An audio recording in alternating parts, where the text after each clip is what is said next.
The following is a work of fiction. The intent is to promote and publicize a work of American fiction. Similarities to real people, places, or events are entirely coincidental. Hello, viewers, and welcome back to another chapter of HENRI EDSON XIMENEZ.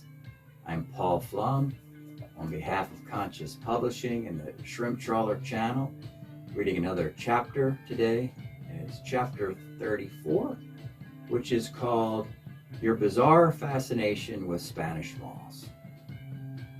And I hope we get some resolution to what's with the Spanish moths.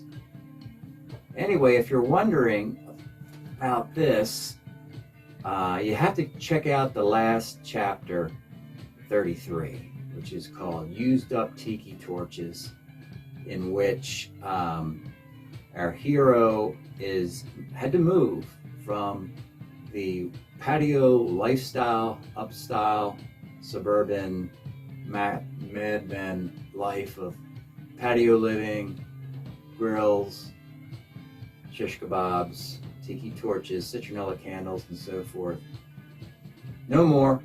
He has to move back downtown into the one-bedroom apartment in 2003, 2004, we find out about. You know, cockroach sort of haven in a dirty part of downtown Mount Vernon. Oh boy, folks, oh boy.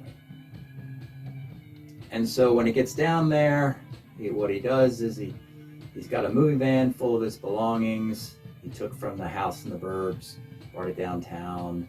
He has a box. And inside the box, he goes in the apartment with it, starts unpacking this first box, and it's a box of knickknacks and also mementos and treasures, things like that. Things we've seen before in the reading. You know, the snow globe, the dried rose, the miniature Rodin 3D puzzle. A lot of collectibles that have some meaning. Votive candle comes to mind. But also at the very bottom of this box is the brick, as you can see right here. The brick. Oh boy. And so at the end of the chapter, he's holding this brick that he took off the fireplace mantle at the previous dwelling before packing it in the box. And he's looking around for a new fireplace mantle to put the brick on. And at the very end, the last two lines of that chapter said, you pick up the brick and cut. You know, like in a movie with that clicker doohickey. Cut, you know. And when he said and cut, we've been sitting here ever since, holding this thing, waiting to figure out what the heck am I supposed to do with it. Because they cut the scene, and I'm holding the brick, as you can see. Still holding it. Not a light one. Bricks are bricks, right? So hopefully, you know, I won't be left holding the bag, as they say, or some might also say, you got, you know what, in one hand and no toilet paper in the other. In any event, we need a resolution, what to do with this brick, what's going on with all the Spanish moths, and we expect to find that out today. Chapter 34 in HENRI EDSON XIMENEZ, Your Bizarre Fascination with Spanish Moths.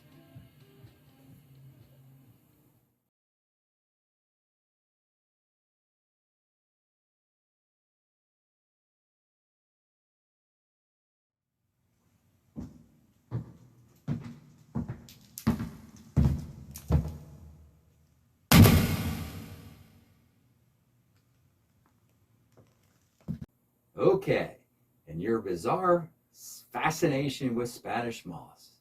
Last two lines of the last chapter are in cut. When we get to this new chapter, hopefully we'll start back up.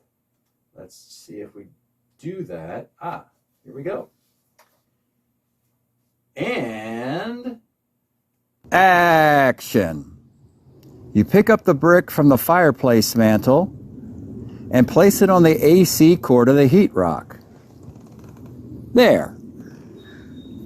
That will weigh it down enough so that Vinny can run around and it won't come unplugged again. We remember that. It is November 15, 1998, 4:16 p.m. It's that day we got back from the trip from Savannah. Holy smokes. After that electric shock, you are pleased with the solution. The brick will keep the heat rock from sliding around. And besides, it will give Vinny another place to hang out and shoot around in the cage. Of course, that big trash bag of greenery from Savannah still sits in the middle of the living room floor. It is time to decorate and acknowledge your bizarre fascination with Spanish moss. The trash bag is completely full of it. Well, we have belabored that point frequently. Some sugar magnolia, pine cones, palm branches. Remove and dispose of whatever straggly, withered mess laid before from that New Orleans grouping. Stayed clinging and adorning your garlands. Replace some moss on the ficus, like hanging tinsel on a Christmas tree. It drapes around and falls to the floor. Very artsy. Reach up and intertwine some moss to the vines of the philodendron. It will help to obscure even more of the glass-blown windows, creating more privacy. Pull out some sugar magnolia leaves, palm branches, pine cones, and decorate the aquarium. The frogs don't seem to mind. The place looks more like a bayou swamp instead of Baltimore. There are no blinds, curtains, drapes in the window. Not that you would reach them anyway. These hanging plants, spider plants, ferns, philodendron, are enormous, and their vines extend all the way to the ground. In the aquarium is a dry area where a hermit crab crawls around. The soil is very moist, and the moss helps keep it that way. Most of the old Spanish moss is pale and withered, and all will be discarded. It is now November 15, 1998, 6:05 p.m. All this decorating, beautifying, adorning is tiring. Maybe taking another short nap before dinner to complete the transformation of your miniature Forsyth Park. Just a short nap. November 15, 1998, November 15, 1999, November 15, 2000, November 15, 2001. Well, that's how our chapter ends. We need some sunlight, little guy. Why don't you go into the sun here? There we go. Much better. I want to thank Conscious Publishing, the Shrimp Trawler channel, keeping up with this series, extending into our final stanza. I think we're about 3/4 of the way done the storytelling here. I hope you've been enjoying this process. Remembering that old aquarium and decorating it and so forth. It brings back a song I wrote a long time ago during that era. And I tied it together with the whole Spanish moss phenomenon into a cute little music video at the end. I hope you enjoy this one. Thanks for checking this out. We'll see you next time.